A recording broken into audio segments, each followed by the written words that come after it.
Hello बच्चों, मैं आ गई आपकी दूसरे अध्याय के साथ। वो है वर्ण परिचय। उम्मीद करती हूँ कि आपने पहले अध्याय जो भाषा, लिपि और व्याकरण पढ़ा है उसे आप पूरी तरह से समझ सके हो।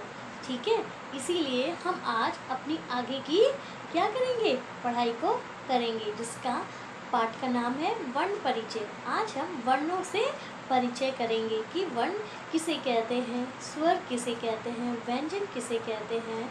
ठीक है बच्चों, तो आप प्रारंभ करते हैं आज का अध्याय।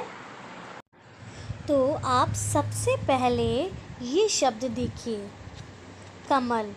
कमल में कितनी ध्वनियाँ हैं? 6 ध्वनियाँ हैं। इसी तरह और एक शब्द देखिए, बालक। इसमें कितनी ध्वनियाँ हैं? 6 ध्वनियाँ हैं। ये ध्वनियाँ छोटी से छोटी मूल ध्वनियाँ हैं। इनके और अधिक टुकड़े संभव नहीं हैं। इनको और हम क्या नहीं कर सकते, और इसको हम टुकड़े में और छोटे टुकड़ों में बांट नहीं सकते। ये ध्वनियाँ ही हम क्या कहेंगे, इन्हें वर्ण कहेंगे। अर्थात वर्ण किसे कहते हैं? भाषा की सबसे छोटी इकाई जिसके और अधिक टुकड़े नहीं किए जा सकते, उसे हम वर्ण कहते हैं। जब वर्णों को क्रमबद्ध या व्यवस्थित रूप से लिखा जाता है, उसे हम क्या कहते हैं? वर्णमाला कहते हैं। हिंदी के वर्ण क्या क्या है? स्वर क्या क्या होते हैं? अ, आ, छोटी ई, बड़ी ई, छोटा ऊ, बड़ा ऊ, री, ए, ऐ, ओ और औ।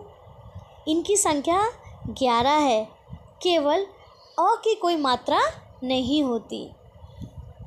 स्वरों के उच्चारण के लिए किसी अन्य ध्वनि की क्या नहीं होती, आवश्यकता हमें नहीं पड़ती।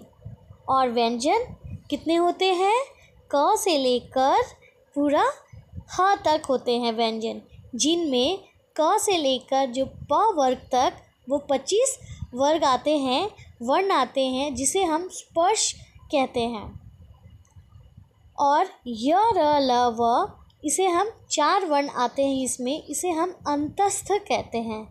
तालवी श, मूर्धनी स, दंती स और ह, इसे हम ऊष्म कहते हैं। ये भी 4 होते हैं। सब मिलाकर स्पर्श, अंतस्थ व ऊष्म मिलाकर कुल कितने व्यंजन होते हैं? 33 व्यंजन होते हैं। इनका उच्चारण बिना स्वरों के सहायता के नहीं होता, अर्थात बिना स्वरों के व्यंजन के उच्चारण हम नहीं कर सकते। अब हम आते हैं अयोगवाह पर। अयोगवाह ये 3 होते हैं। पहला अनुस्वार, यानी कि अंगहा को अनुस्वार कहते हैं। इसका चिन्ह ऐसा होता है जैसा कि आप देख रहे हैं। इसका उच्चारण हम कैसे करते हैं? इसका उच्चारण हम नाक से करते हैं, जैसे चंचल, बंधन, कंगन आदि। अनुनासिक, अनुनासिक, इसका चिन्ह हम इस प्रकार करते हैं। इसका उच्चारण नाक व गला दोनों से ही होता है, जैसे चांद, 5, दांत, है ना। ये सारे अनुनासिक होते हैं। विसर्ग, विसर्ग जो होता है, इसका चिन्ह हम इस तरह से करते हैं। इसका उच्चारण ह के रूप में होता है, जैसे प्रातः, 6। ठीक है, अंत में हम इसे विसर्ग का चिन्ह यहाँ पे लगाते हैं, जिसका उच्चारण हम किस रूप में करते हैं? ह के रूप में करते हैं। संयुक्त व्यंजन कितने होते हैं? 4 होते हैं। छ, त्र, ज्ञ और श्र। ये दो व्यंजन के मेल से बने हैं। कैसे? ये देखिए, क प्लस श मिलाकर छ, त प्लस र मिलाकर त्र, ज प्लस य मिलाकर ज्ञ, तालव्य श प्लस र मिलाकर श्र। ठीक है। अन्य ध्वनियों में अंगा और ढ, इनका प्रयोग शब्द के आरंभ में कभी नहीं होता है। ज और फ, ये जो ध्वनियाँ हैं, ये फारसी से हिंदी में आई है। आ, यह ध्वनि अंग्रेजी से हिंदी में आई है। इसका प्रयोग अंग्रेजी के शब्दों को हिंदी में लिखने पर किया जाता है। स्वरों की मात्राएं।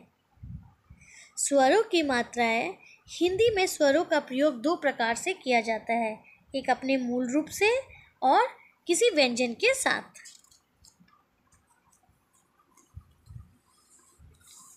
स्वरों की मात्रा इस प्रकार है। अ का मात्रा कुछ नहीं होता है। आ के लिए इस तरह, ई के लिए ऐसा, बड़ी ई के लिए ऐसा चिन्ह का प्रयोग करते हैं, छोटा ऊ के लिए ऐसा, बड़ा ऊ के लिए इस तरह, री के लिए ऐसा, ए के लिए हम ऐसा प्रयोग करते हैं, ऐ के लिए ऐसा, ओ के लिए ऐसा और औ के लिए हम इस तरह से प्रयोग करते हैं।